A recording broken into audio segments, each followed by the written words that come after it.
heels of all this, where is the reinsurance market heading as we head into 1/1? Let's go down the road. Eric, what's ahead for us 1/1? You know, I think there's been so much talk about the market, right? And really what they're talking about is natural catastrophe as a sort of a proxy for the market discussion and all.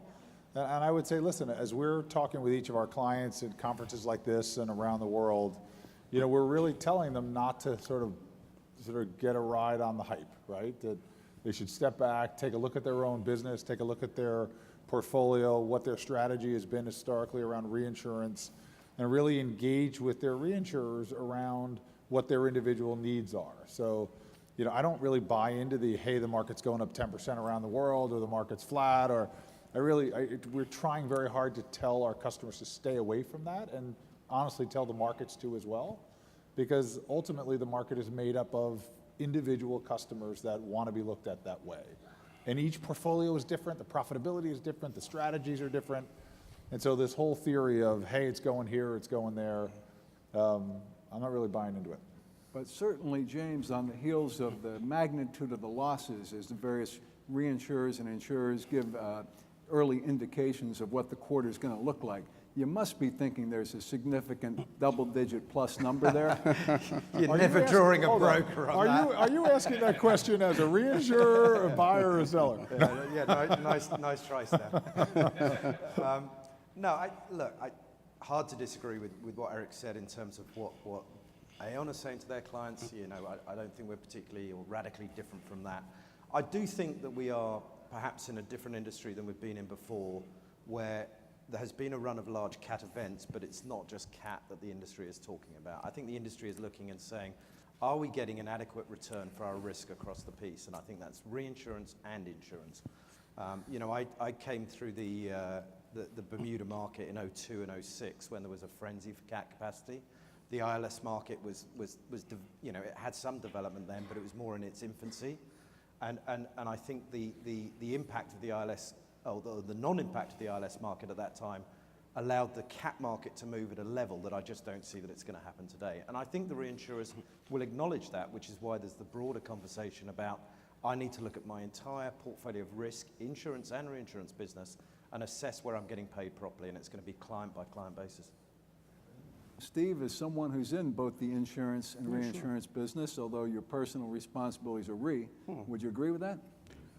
Yeah, generally I agree that you know, we're going to be looking at it on a case-by-case basis, you know, taking into account broad client relationships over time. But you know, if you do look at the basic economics and some of the you know, the facts with respect to the profitability of the reinsurance sector, you know, our friends at Willis Re reported early this year that on a normalized basis, the reinsurance industry generated an ROE of pretty close to 3%.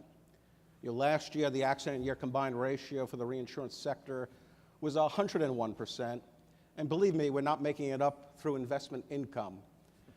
You know, last week, one of the rating agencies, I think they were the second rating agency, mentioned that you know, the catastrophe losses of this year are becoming a capital event for the reinsurance sector. You know, and they are the ultimate arbiters in determining, you know, the definition of a capital event. So, you know, I think it's realistic to expect, you know, an upward movement in rates, you know, given, you know, the facts as they are. You know, based upon some calculations we've done, overall it would take, you know, a double-digit rate increase just to get the normalized ROE to the reinsurance sector up to a level close to its cost of capital. So I would think that, you know, if we're not able to achieve as an industry a cost of capital return after a year which is likely to see the worst catastrophe losses in history, well, then there's a real fundamental issue there. So I'm not going to get specific. Obviously, it's a case-by-case situation, but you know, I think the underlying economics, you know, suggest a certain direction with respect to where we're going to be going at 1/1 and beyond. Brian? I would echo what Steve said.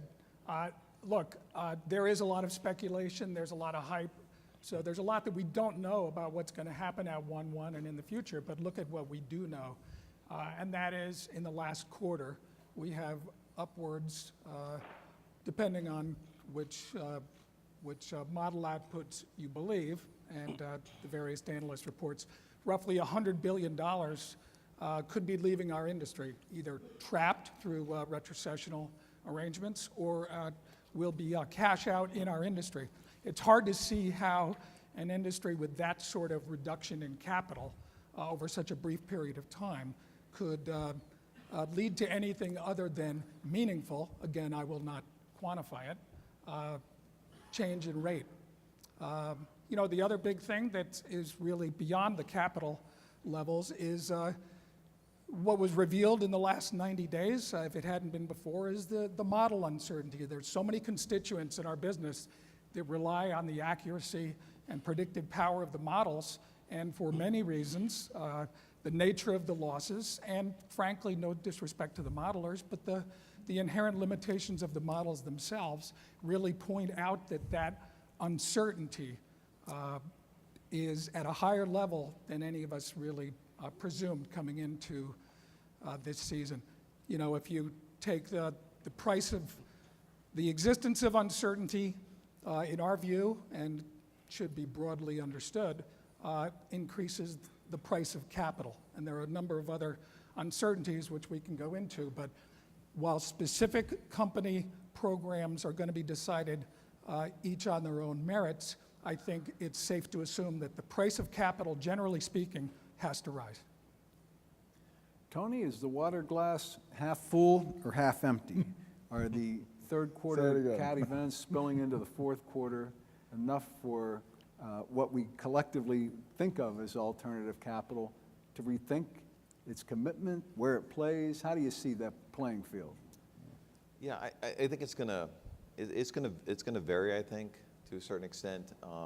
I think that the opportunity really, you know, we don't tend to think about opportunities in the next 3 months, next 6 months. We're trying to build a long-term business. So when I think about the question of price changes, you know, we don't put a number on either. We think that the big measuring stick is how well did you perform relative to your expectations. So if we have, you know, insurance companies that do extremely well, even though they took a loss, then they should probably have the benefit of that. I think what we've missed the last 4 or 5 years is differentiation by the quality of the company, and I think that will hopefully be coming back. And I think that's really where we want to focus our energy. And when we talk to our investors, and you know, some of them have committed additional capital, I mean, again, their perspective is long term. So we have a number of investors who have spent 5 years researching the industry before they got into it. They've been invested for, let's say, 5, 10 years. You know, their perspective is, you know, what are the long run opportunities? We want to put capital to create an uncorrelated, for them, it's an uncorrelated stream of returns. So, you know, they're looking at, certainly there's, you know, the glass is maybe a little more full or a little less full, depending on your perspective. But I think really the nice thing about the capital and the pension plans and sovereign wealth funds and our clients is that you know, we're talking to them 15, 20 times a year. They understand the risk, and that's really the great opportunity. If we've done our job correctly, hopefully they'll be good long-term partners. James, the retro market, I think one of the more, I should say, least well understood aspects of our business, or perhaps a more opaque. How much will that drive behavior in the coming weeks and months, and when will that become clear as to what the retro market looks like for reinsurers? I think when you hear Steve and you hear Brian talk about cost of capital as traditional reinsurers, I think that refers to the, you know, part of that refers to retro availability, where, you know, the retro in terms of price has come down pretty heavily over the last 5 or 6 years. And as a consequence, more and more reinsurers have bought that as an additional form of managing capital themselves. The expectation is that because that capital is locked, either because it's trapped capital, trapped ILS capital, or it's going to be more expensive going forward because of that opaqueness that you talk about. As you talk about uncertainty and it goes up the chain, the retro has the most uncertainty to it because you're furthest away from the original risk. So you know, it would be tough to sit here and say that retro pricing is not going up because most retro programs have been impacted. It's not really the same as the next tier down, the reinsurance market, where, you know, a number of clients aren't putting losses into their reinsurers. So, but that doesn't impact the market as a whole. It doesn't really impact the ILS market. The ILS market aren't big buyers themselves of retro, so I don't think it has a dynamic there. So it's more of a Lloyd's and a traditional reinsurer form of synthetic capital, which will drive the cost of capital up. But I'd also say that you look at these events and it's $100 billion of losses, and we have the California wildfires still adding uncertainty to it. But it's largely an earnings event for the industry. It's not a capital erosion event for the industry. So at this point, the reinsurers can renew what they've got in place now and have the capital to support that. So, you know, it's if the retro market moves too much, I don't see reinsurers jumping back in and saying, okay, I stuffed you with a loss. Sure, you can put my pricing up 40% and I'm happy with that. I don't see that happening. And I think there's also a dynamic forming where, you know, people are coming out of these events not equal, right? There are some that had different forms of cover and traded differently or had different portfolios that are now actually assessing the market dynamics and where can they actually put their capital, whether it's in the retro market or whether it's in the traditional reinsurance market, to try and take advantage, right? And so you're already seeing, maybe if we were here 2-3 weeks ago, sky was falling, prices were going to triple. We're already moving downward as people have come into the market to say, I'm willing to trade for this, for that. So it's a little early to say, hey, it's going to be here or it's going to be here. But what we are seeing are people that are knowledgeable about the risks in the market, whether it's the ILS market, whether it's traditional reinsurers with capital to spare, are actually trying to enter the market at different parts and in different forms to take advantage of it. So, I mean, the market is functioning as it should, which is trying to move and maneuver to provide the best product to their customer. I agree that it's very early. I would just add one thing that, you know, alternative capital makes up a majority of the retro market currently. And you know, a lot of alternative capital investors have been heavily reliant on catastrophe models, you know, getting to Brian's point. So in a prior life, I was a banker. I have a lot of friends in the investment community. You know, some of them are fairly active in ILS. And over the past few weeks, I've been getting a lot of questions about, you know, my views about the validity of cat models and such. So it makes me wonder whether, you know, some of these investors are beginning to, their faith in these models might begin to waver. I mean, it's very speculative and it's early now, but, you know, I think this is a challenge that they're currently struggling with, and, you know, it could impact the level of capacity, not only for the retro market, but for more broadly the collateralized re-market. Yet there's a school of thought that said when a Category 5 hurricane was thought to be heading straight for the center of Miami, that alternative capital was sitting on the sidelines waiting to jump in. Would you agree with that, Tony? Is it that volatile? Yeah, I think there's certainly a perspective of that, and I think there's a single brush that tends to get painted, and I think things are dramatically different. I mean, we don't write retrocessional reinsurance. We believe in writing primary reinsurance and being closer to the underwriter of the risk. You know, I think that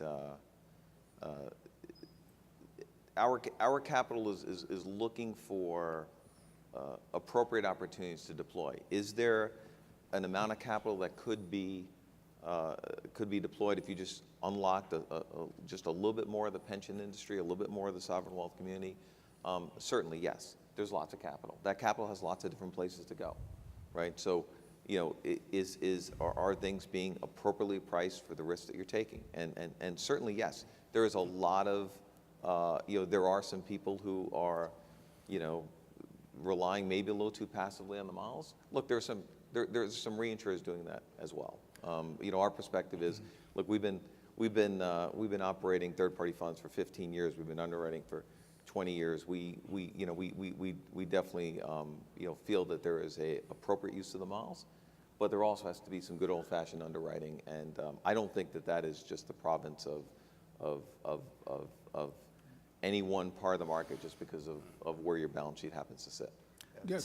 Yeah, I would just say, just thinking about the decision that the ILS and retro folks are going to make this year end and beyond, You know, you're sitting there, as James said, a lot of the retro market has almost certainly been affected, many significantly. You've seen some of the reports come out, and yes, many of the reports for the publicly traded companies were earnings events. There are some that are multiple quarters, you know, 6, 7, 8 quarters. I'm maybe not clear on what constitutes earnings event versus capital event. But you know, you're sitting there, you're an ILS fund, and you see some of these reports, and they're actually, most of them are broadly within the range of what you. That's because you're there, the ILS retro fund, and you're left holding the bag. These significant losses that were ceded to you, and what's your reaction going to be this year end? If you're going to sign up again, what is your threshold for pricing that you're going to demand? If you do demand a greater potential return, then that's, getting back to how it all affects the reinsurance market. If you demand more, that is, all things equal, going to be a straight pass-through to the reinsurance pricing. If you decide to get out completely and that the return parameters do not meet your expectations, then that is capacity behind the reinsurance market that is going to influence the reinsurer's ability to put out either the lines or overall level of commitments that they had. So one way or the other, if you're demanding more money or you're going to get out completely, there's a knock-off effect on the reinsurance market.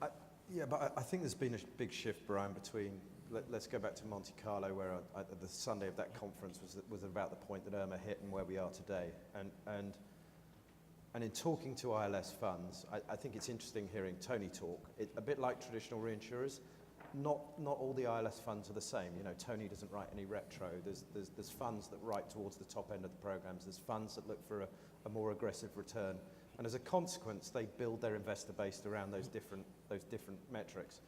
But one thing that is categoric is that the funds that have performed as they expected have got ILS capital lined up, ready to come in to replace the lost capital that might have been lost. And in fact, there are 2 funds that I've spoken at this conference that are turning ILS investors away because they don't think they can deploy it. And that's not trying to play the ILS market off the reinsurance market, because I will say that I think clients are looking at that and saying, how much ILS capital do I want in my cat program? I do think that has a factor. You've got the broader relationships. But there's no question that in the last month, the ILS market is ready to re-gear. I can't speak for every fund, but certainly the funds that I've spoken to and the ones that have been more conservative have got investors that are ready to, insurance and reinsurance, but reinsurance has become a recognized asset class for pension funds. And the diversification that they provide is attractive to these investors. And if you're looking at a fund that's maybe lost 10%, 5% or 10%, I'm not going to ask you for your number, but if you've lost 5 or 10% this year in a third quarter where you've had catastrophe loss after catastrophe loss around the world on the front page of newspapers, and you've only lost 5 or 10%, for a lot of those funds, that's an incredible result. And I think that to them is not a bad thing. They know what risk is. They're educated by the investment managers. So certainly don't see it going away. Changing the point of view a little bit to that of the insurers, it surprised me in some of the early announcements that despite large cat losses, some of the larger companies announced that their cat treaties had not really even been hit. So is it, a primary event that's different than a reinsurance event? And I guess, Steve, I'm thinking as a company that has both primary operations in the U.S., reinsurance operations, a syndicate at Lloyd's, do you think there'll be differentiated behavior by insurers independent of the reinsurance market? I definitely agree with that. I think, it was both a reinsurance and an insurance event, given the magnitude of the losses. If you look at the U.S., the primary U.S. insurance industry, obviously profitability has been depressed, for us as well. Through the first 6 months of this year, the annualized return on surplus was 4%. So, very depressed return. We're seeing an uptick in loss cost trend. Even if we're getting rate increases of 5%, we're really maintaining the status quo from an underwriting profitability perspective. So I do think the insurance industry as a whole needs to grapple with these issues and react accordingly in order to generate a satisfactory return on equity. It applies to the reinsurers. I think it applies to the primary insurers as well. I just want to come back to something that was mentioned with respect to this year being an earnings event for the reinsurance sector. There's a good chance that the accumulated losses to the reinsurance industry will wipe out maybe 3 or 4 years of the underwriting profit for the global reinsurance industry. So if it's an earnings event, I would just say, I'm talking about underwriting profit. If it's an earnings event, I would just say it's a multiple earnings event. Well, Rudy Giuliani talked about leadership being optimists. It would appear that we must be very optimistic to think that the events of that magnitude. Go ahead. Stan, I think you asked a great question about have these programs worked as expected? And I think one of the good things that have come out of the last couple of weeks is that we're actually having an opportunity to sit down with each of the customers and say, did this actually work the way you wanted it to? Right? Many of them set it up to be capital protection events versus income statement events. Maybe some had done a sort of a hybrid of both. Did we actually feel like once it's over that this is actually what you would hope for, knowing that instead of having one massive loss, there were a series of 3 sort of significant losses that hit retentions and did the like. And so I think what I'm finding from our customers is that the planning that had gone into the process was actually the right amount of planning, that they knew what they were going to get. It actually performed as expected. And so I think it actually shows the value of the product. So I know we're spending a lot of time on pricing, but the reality is the value of the product worked for their business as they serve their own primary customers. So I do think it's worth a point on that, and that people aren't really surprised, at least not that I've been aware of, that something didn't work or didn't work as planned. If I could just comment on that, I think the whole notion of surprise. I think that there's a tail to these events that are very unlike prior events. Perhaps Katrina would be an exception, but in particular Harvey. You're talking about a very complex and protracted situation where there's going to be a lot of creeping loss activity that's going to emerge over the next weeks, months, perhaps years.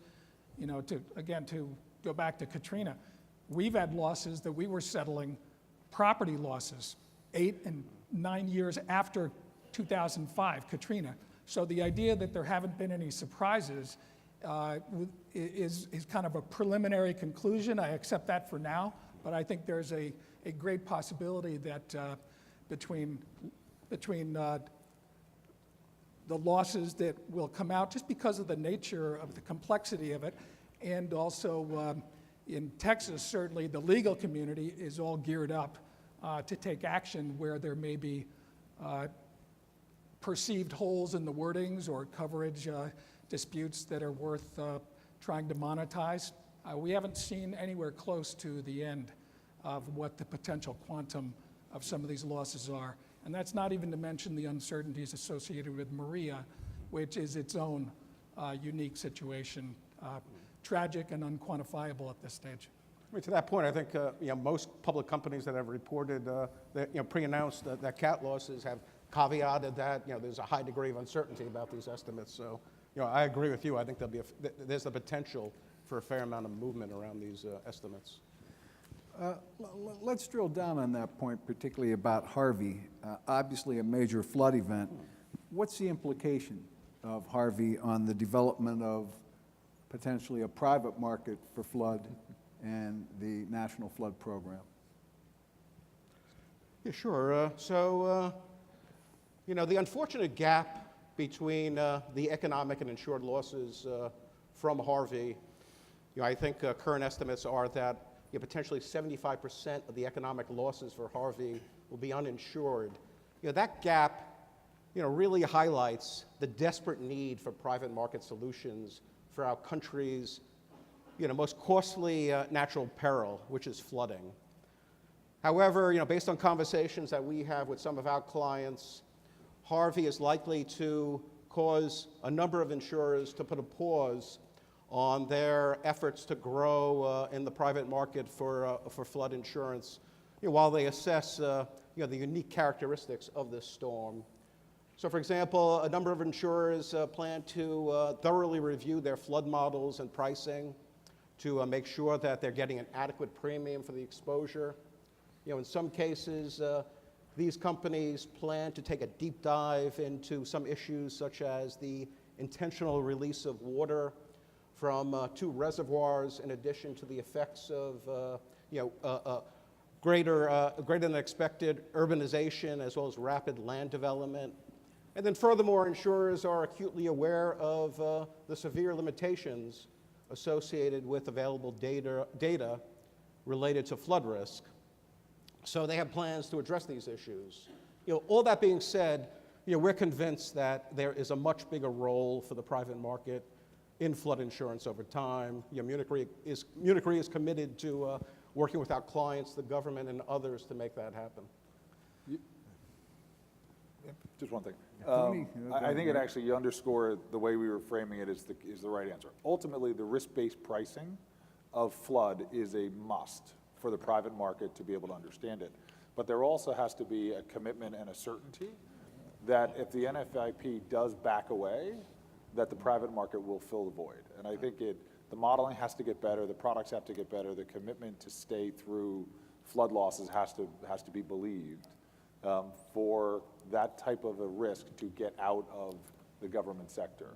And I think when you look at the Florida market, right, that I think has been the corollary on with the Florida depop companies having been able to withstand this storm is a critical moment for the Florida market, that it has to prove that the private market can not only take the loss, but can actually trade on, right? And I think we're gonna get to a stage with flood where we actually have to do and prove the same thing, that we have the stomach for it, and that we have the information, we're willing to put our capital up, and we're willing to put our capital up after a flood, as opposed to before. Because I think if we can't show that commitment, ultimately we will lose that opportunity to the public sector, and it will never come back, at least not in our lifetime.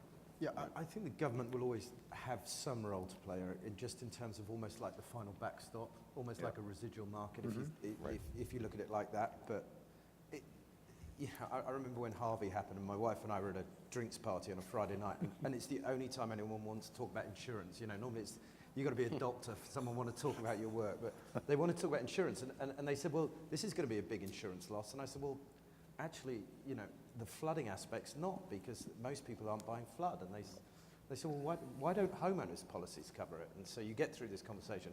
But eventually I said, it should be mandated that flood is covered in a homeowner's policy.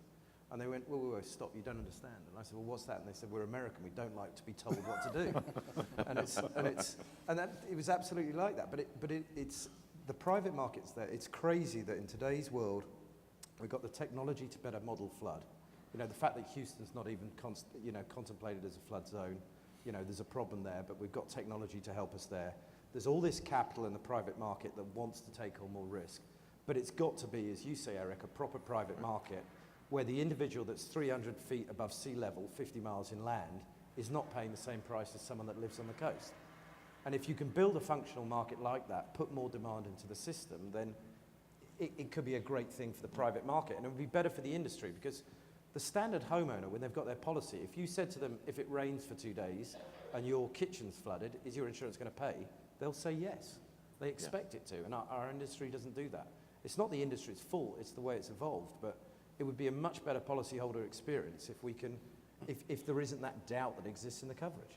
And the wind-water uncertainty just adds to the price, right? Just not knowing whether or not, am I paying for this, I'm not paying for this, how will this be adjudicated, what will be the lawsuits attached to this? This is all inefficiency, and I think as an industry, Stan, you mentioned, what do we take away from these events? I mean, one of the great things we take away is there is, a little bit of shame on us, right? I mean, Allison, 2001, had very significant flooding of Houston.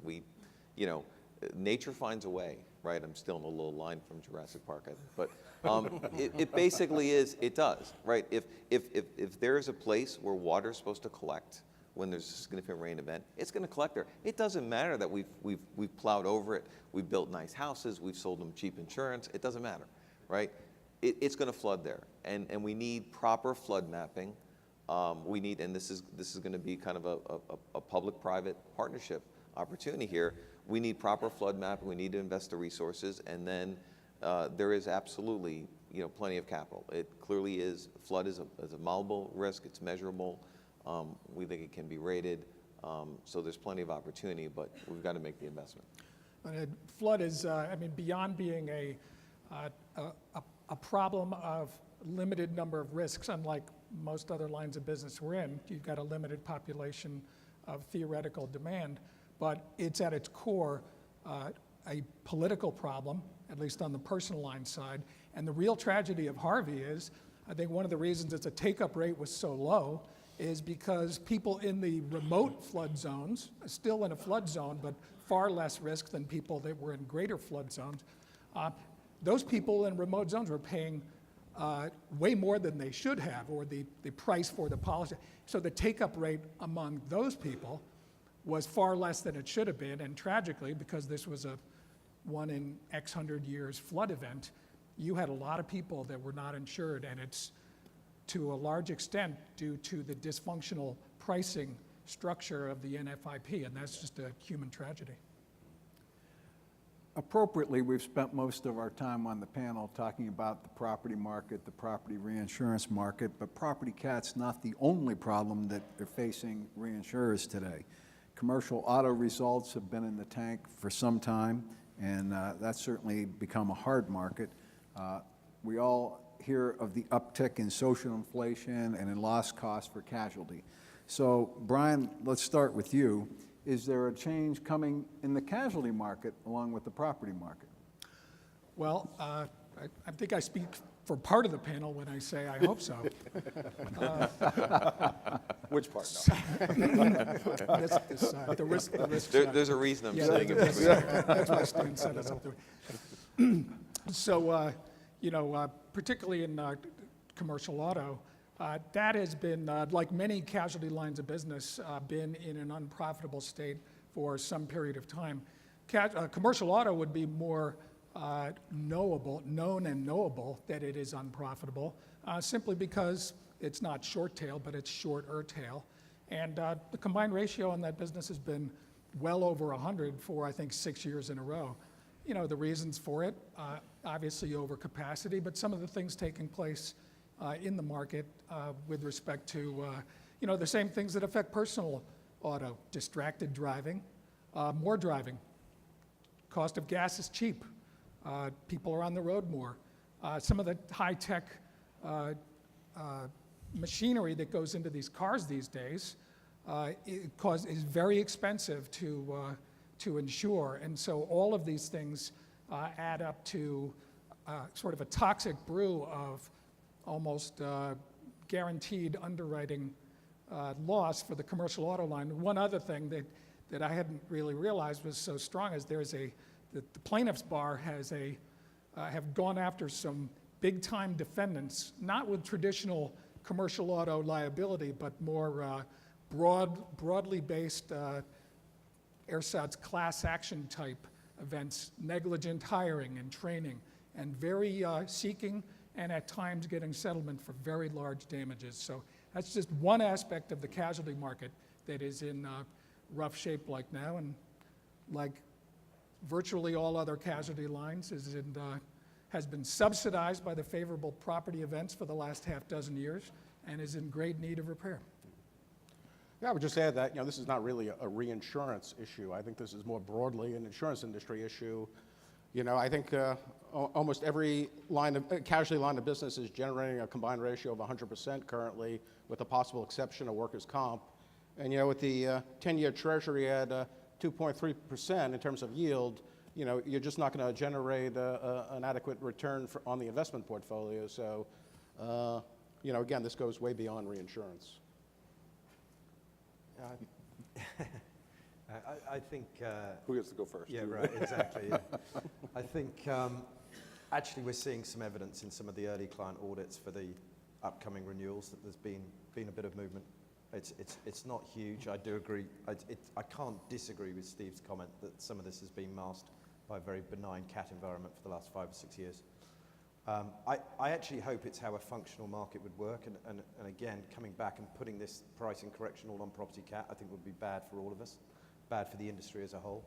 And I think interestingly, you look at a lot of the CEO appointments that have been made at the large insurers in the last couple of years. I think you've got some very strong underwriting CEOs in positions, and I think they're going to ensure that each risk is managed on its own merits, is underwritten on its own merits. And certainly the combined ratios, we're certainly nowhere where we were in the late 90s, where we didn't have as good data and there was runaway losses for a lot of the insurance companies. We're not at that stage at all, but I do think we're at a point where on the poorly performing accounts, you're certainly seeing rate being pushed. But I think the primary guys are going to have a very hard time pushing price into their customers, right? Which will ultimately drive their ability to either use reinsurance as people want to sell it to them, or the price that they'll pay for it. So I think I do agree with what James said, that using the property cat play as the reason for the casualty uptick, I think is going to fall on deaf ears to the marketplace, because the reality is, as that price was coming down, right, they didn't necessarily, in their mind, for some of the casualty lines, necessarily see that benefit, right? So turning that on its tail back is going to be tough. I also think, as people look at casualty, it's important to break it down, right? It's easy to look at property cat, it's one thing, or relatively one thing. Casualty is a host of products, right? Of everything from workers' comp to D&O to environmental to the like. And I go back to what I said when I first opened my mouth on the panel. Each customer's portfolio is very different, and how they buy it, if they buy it, and how they choose to use it to manage their volatility. Each one will make a decision based on what's best for their own position, but also their ability as a primary insurer to actually get rate in a primary market, right? And ultimately, if they can't do that because of the competition that's out there, I think it's going to be very hard for the reinsurers to push price on them. The challenge insurers and reinsurers have had, though, is looking through the rearview mirror at historical experience. And when you see severity levels that, frankly, I think are just shocking, whether you're reading it in the daily bulletins that come out on the internet or in your own company's experience, it just seems the severity of jury awards and some of the settlements that are pre-trial just seem to be moving up to the right at a very, very quick level. Steve, would you agree with that? Absolutely. It's just not a sustainable situation, given where... That was leading the witness, by the way. That was not the right question. It doesn't take much to lead me in that direction. But, given where, the loss cost trend is moving, again, getting mid-single-digit rate increases, we just maintain the status quo at combines of about 100%, generally speaking, or more for casualty business. It's an issue, obviously. Brian, you I was just, I had commented earlier on about one aspect of casualty, which is in need of significant rate action. I would just echo what Steve said, which is when you're in a line of business or a collection of lines of business that in the aggregate are roughly 100% at best, and you look at the tail and the risk reward associated with that arithmetic, you quickly realize this is not an intelligent deployment of capital, and something needs to happen on the reinsurance end and by extension on the primary side.